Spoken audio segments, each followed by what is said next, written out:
finales del siglo XIX, la burguesía española comenzó a identificarse con un estilo artístico que sobrepasaría la barrera de lo estético, e inspirado por la corriente francesa del Art Nouveau y la sensibilidad austriaca. Hablamos del modernismo.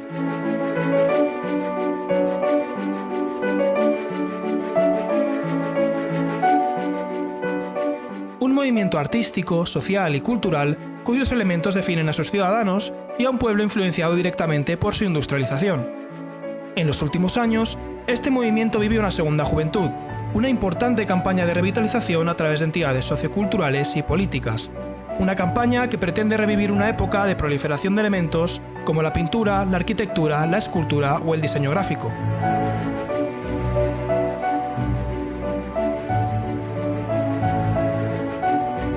De aquellos tiempos aún existen muchos edificios que han dejado un legado histórico muy importante. Este es el caso de la Casa del Pavo, antigua vivienda del pintor Fernando Cabrera Cantó, en Alcoy, Alicante. Su fachada, por el momento, es lo único que se puede admirar. Javier Aracil García, actual propietario del edificio junto a su familia, nos cuenta la situación actual de la vivienda. Nos encontramos en la primera década del siglo XX.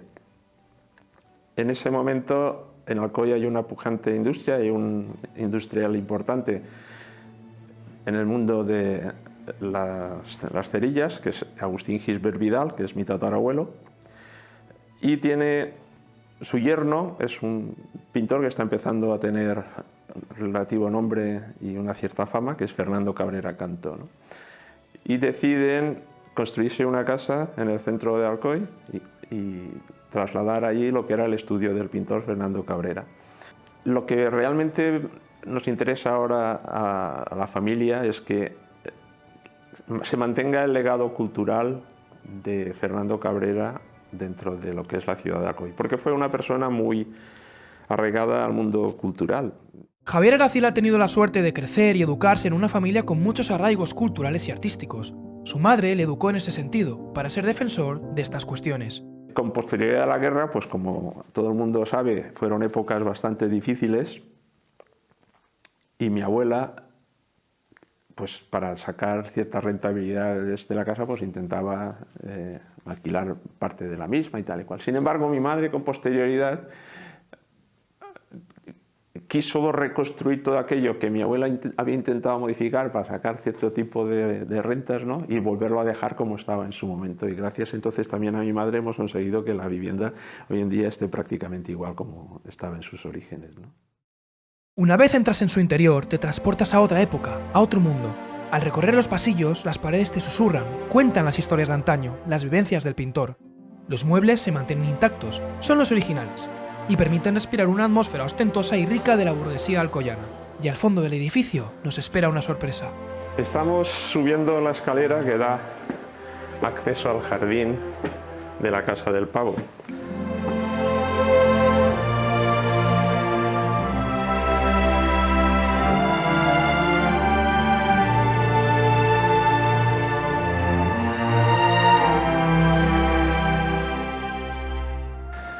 El jardín era la zona de tránsito normal en la época de finales del 19, principios del 20, de lo que era la casa de un pintor, donde se transmitía de manera intermedia entre lo que es la vivienda y lo que es el estudio del pintor, que está situado al final del jardín.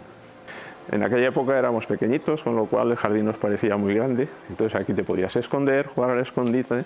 Los árboles eran más pequeños, algunos de ellos tienen huellas hechas por mí, metíamos las espadas para cortar los árboles, incluso jugábamos a la pelota haciendo algunos destrozos, que mi madre siempre nos reñía por haber estropeado lo que no correspondía, y alguna vez nos hemos caído, nos hemos roto la cabeza un poquito, ¿no?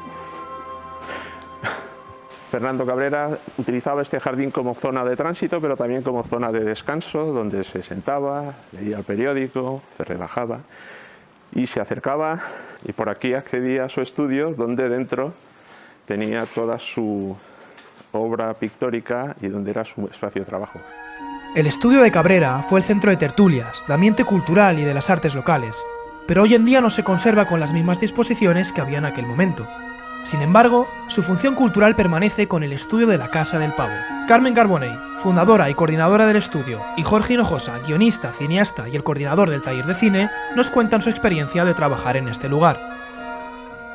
Aquí, pues bueno, el empezar aquí empezamos desde el 2012 y fue de una manera un poco accidental. Nos enteramos que el estudio estaba en alquiler, vinimos, vimos el espacio y vimos las posibilidades que había, ¿no?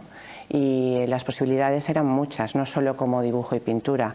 Cuando me vi aquí dentro pensando que Fernando Cabrera aquí había compartido pues, con Rubinstein, que Sorolla había venido por aquí también, que era coetáneo, que habían hecho esas tertulias sobre pintura, sobre artes, sobre inquietudes, sobre cosas íntimas de artistas, y yo estaba aquí, aparte de que el espacio era el adecuado para pintar, me enamoró. La verdad es que yo la primera vez que llegué al estudio sentí lo que la mayoría sienten cuando entran, ¿no? Tú entras a un sitio y es un sitio que es que te incita a crear, ya sea a dibujar, a escribir, a pintar, a bailar, a lo que sea, porque no sé si es porque la herencia, ¿no? de Cabrera está aquí muy latente, pero como que es un espacio acogedor y que te incita a eso, a seguir creando. Y sí que creo que este espacio tiene algo mágico que te da, una energía que te da para hacer todas este tipo de actividades, con mucha ilusión,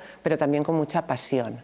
En el caso del taller de cine lo que hacemos es eso, es crear, ellos escriben cortometrajes que después grabamos y presentamos, y al final me vi con la necesidad de crear un proyecto más grande con los alumnos que ya llevaban tiempo conmigo, porque la verdad es que hay alumnos que llevan 6 años conmigo aquí en el taller de cine, tienen ya muchísima experiencia, y les dije yo, pues vayamos un paso más allá y busquemos hacer un proyecto más profesional, buscando los puntos fuertes que a la hora de crear, por ejemplo, una serie. Y vimos también que era un punto fuerte, ¿no? El decir, pues bueno, si tenemos la feria modernista, ¿por qué no la acompañamos con una serie con toques modernistas? Pero no todo es recuerdo y nostalgia de una época ya pasajera, y de eso se encarga la Asociación Nacional de Entidades Modernistas, una asociación que nace en junio de 2021 con el objetivo de proyectar y apoyar iniciativas que contribuyen a la divulgación de la época modernista y la difusión de sus ferias. Guzmán Bernabeu, su presidente, nos recibe en el Café Samarita, la sede nacional. ¿Por qué se crea una asociación nacional? Bueno, pues se crea porque pensamos que debíamos de unirnos. Empezamos a hablar con los distintos personas de cada una de las ciudades o de las entidades y propusimos el hacer una asociación nacional para entre todos mejorar, no meternos directamente en porque cada ciudad pienso que sabemos lo que estamos haciendo bien y si hay alguna cosa que hay que cambiar, pero sí que a nivel general pues podernos ayudar en las fechas, podernos ayudar. Nosotros mismos nos gusta hacer, muchos años hacemos exposiciones, pues hacerlas itinerantes, porque también los costos son grandes, entonces poder intercambiar. En mayo, en Terrassa, vamos a hacer la presentación oficial de ANEM, en la cual vamos a promocionar todas las ferias que se van a hacer, porque luego en julio está la de Sada, en Galicia, que es miembro, tenemos finales también de agosto las de Comillas, de Santander. ¿Por qué es importante hacer una feria modernista? Bueno, es una época que fue en la mayoría de ciudades gloriosa a nivel cultural, a nivel arquitectónico. Sí que es verdad que se penó mucho en la parte social. La gente trabajadora fue una gente que lo pasó muy mal. Entonces, digamos, nunca tenemos que olvidar de dónde venimos, pero sí que darle el valor que se le tiene que dar a esa época, que fue muy interesante. Jorge Domenech, profesor durante más de 35 años de la Universidad de Alicante y escritor de los libros El modernismo en Alcoy y Del modernismo al funcionalismo, nos habla sobre este movimiento. Las características del modernismo son múltiples, pero hay dos de ellas fundamentales, que son el retorno y la aproximación a la naturaleza, fundamentalmente al mundo vegetal y al mundo animal, y la segunda característica importante es la utilización de una metodología de trabajo manual, medieval, como los artesanos medievales, ¿no?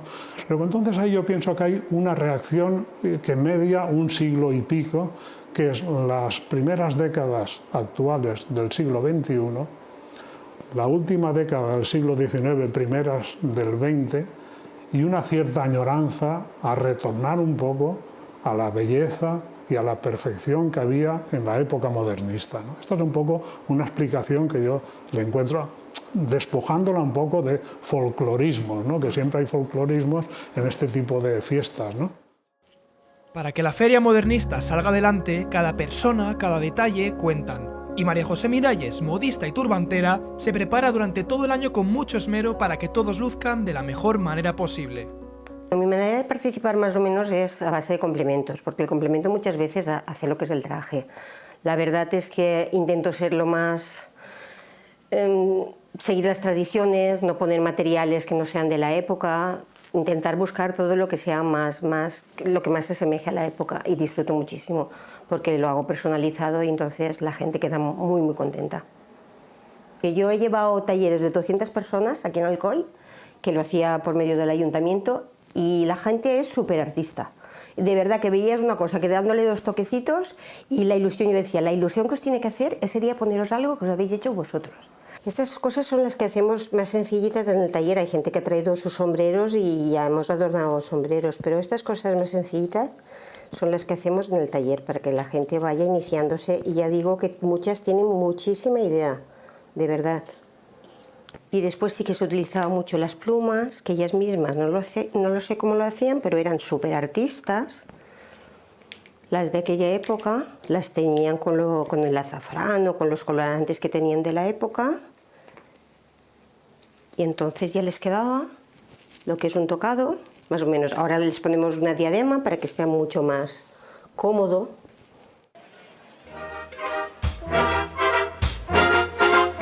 Nos trasladamos a Tarrasa. Su feria modernista ya es una fiesta consolidada. Este año se ha celebrado su 19ª edición y por las calles, después de 2 años, se vuelve a escuchar el sonido de los telares, los gritos de rebeldía de los obreros, los pasodobles y el ritmo del piano de Nogal.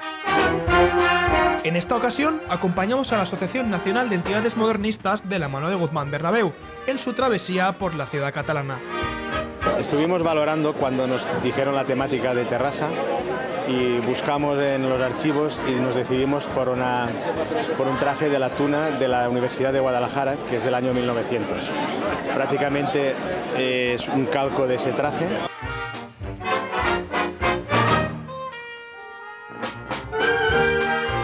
Recreaciones de eventos y huelgas, bandas de música y puestos artesanales se conjugan en el centro de la ciudad, donde se respira el ambiente cultural, donde los turistas se fotografían con la gente vestida para la ocasión. Durante 3 días te transportas a otra época.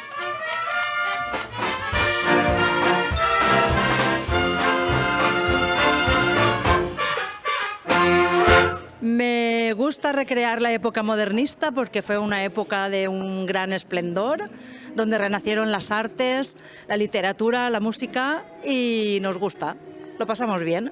Me gusta el modernismo porque es una época donde florecen las artes, las ciencias y la cultura. Sobre todo la cultura de las personas. Cuando se hizo en Alcoy la asociación esta del modernismo, que empezaron a hacerlo, pues el primer año no, pero el segundo ya me apunté a la asociación y es una maravilla. Nos produciría un gran beneficio social el retorno a la mentalidad modernista, al afán de perfeccionismo, al afán de culturizarnos. Al fin y al cabo, pasearte, impregnarte, vivir las vivencias de la gente de Terrassa, la gente de Teruel, la gente de Benicàssim, la gente de Burriana, de Carcaixent, de Sueca. Quiero decirte, tenemos muchos sitios. La cultura es algo que nunca debemos olvidar, que se debe mantener con el paso del tiempo y transmitirla a las siguientes generaciones. Pues hay una serie de movimientos ahora que potencian lo que es la extensión de ese legado cultural de esa época.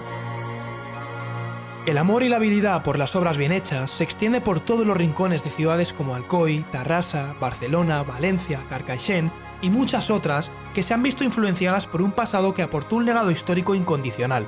Entre multitud de eventos y fiestas, su etapa modernista ha convertido este legado en un instrumento eficaz de culturización y promoción turística, de ilusión y aprendizaje.